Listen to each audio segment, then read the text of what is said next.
бошгоҳи равшани Тоҷикистон марҳилаи гурӯҳии ҷоми Конфедератсияи футболи Осиё 2023-2024-ро бо мусовӣ оғоз кард.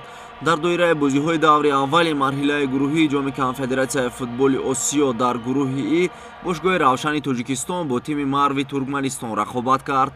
нерӯсанҷии дастаҳо дар варзишгоҳи марказии шаҳри Ҳисор доир гардида бидуни задани гол пушти сар шуд. бошгоҳи равшан қисми аввали рақобатро пурра дар ихтиёр дошт.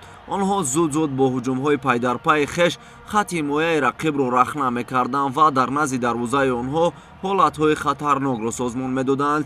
бозигарони дастаи Марв дар хатти ҳимоя бисёр хуб бозӣ карданд.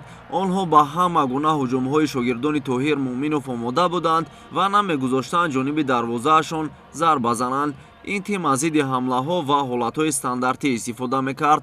бозигарони дастаи равшан дар даҳаи охири қисми дуюм имкониятҳои зиёди голзаниро созмон доданд. дар дақиқаи 90 довар ба дарвозаи дастаи Марв ҷаримаи 11 метра таъин кард, аммо пас аз чанд дақиқа ва машварат бо довари кунҷӣ қарори худро бекор намуд. ин ҳам дар ҳолест ки дар бозиҳои ҷоми Конфедератсияи футболи Осиё низоми вар истифода намешавад.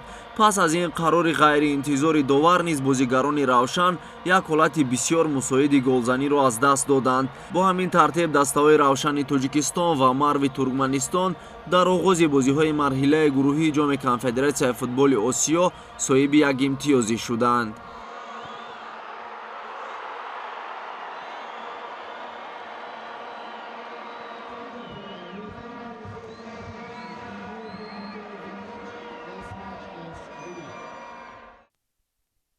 инчунин пас аз анҷоми вохӯрӣ бо иштироки намояндагони ҳарду тим нишасти хабарӣ доир гардид. ба саволҳои намояндагони васоити ахбори омма аввалин шуда сармураббии тими Марв Виталий Аликперов ва бозигари ин тим Мусо Нурназаров ки беҳтарин бозигари рақобати мазкур гардид посух гуфтанд. дастаи Марв бори аввал аст дар ҷоми Конфедератсияи футболи Осиё иштирок мекунад. аз ин рӯ сармураббии ин тим аз натиҷаи вохӯрӣ бисёр қаноатманд буд. В первом тайме было очень тяжело. Контроль мяча был полностью за командой Равшан. Но редко было такое, чтобы мы выходили в атаку. Во втором тайме начали делать замены.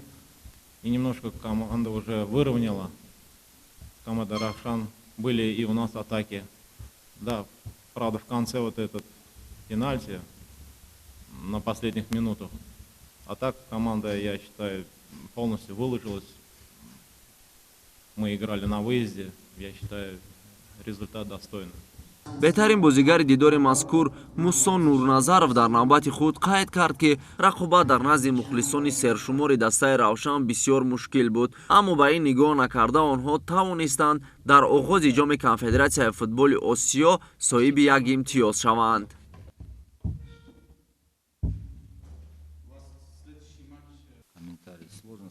аз ҷониби дастаи равшани Тоҷикистон сармураббии ин тим Тоҳир Муъминов дар нишасти пас аз бозӣ иштирок кард. аз назари Тоҳир Муъминов дар дидори мазкур хатти нимҳимоя ва ҳамлаи равшан аз иҷрои дастуру супоришон набаромаданд. мо имкониятҳои зиёди хуби голзанӣ доштем, вале мутаассифона аз онҳо бо самар истифода карда натавонистем. агарчи он натиҷаи даркорӣ ба даст наомад, вале ин имтиёз барои дастаи мо таърихӣ аст, зеро дастаи равшан дар 4 маротибаи ҳунарнамои худ дар ҷоми Конфедератсияи футболи Осиё натавониста буд соҳиби имтиёз гардад. Должны были забивать, немножко не повезло. Но сегодня мы встретились с очень организованной командой в плане того, что все игроки Мерва очень здорово играли в оборонительных позициях. Да, и фактически на протяжении всего матча не дали создать ни одного такого голевого момента.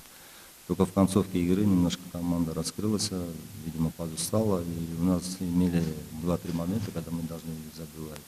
Ну и, конечно, это то, что сейчас вара нету здесь на АФК, да, очень спорный момент, когда судья назначает пенальти на 90 минут и потом свое решение отменяет и отменяет этот пенальти.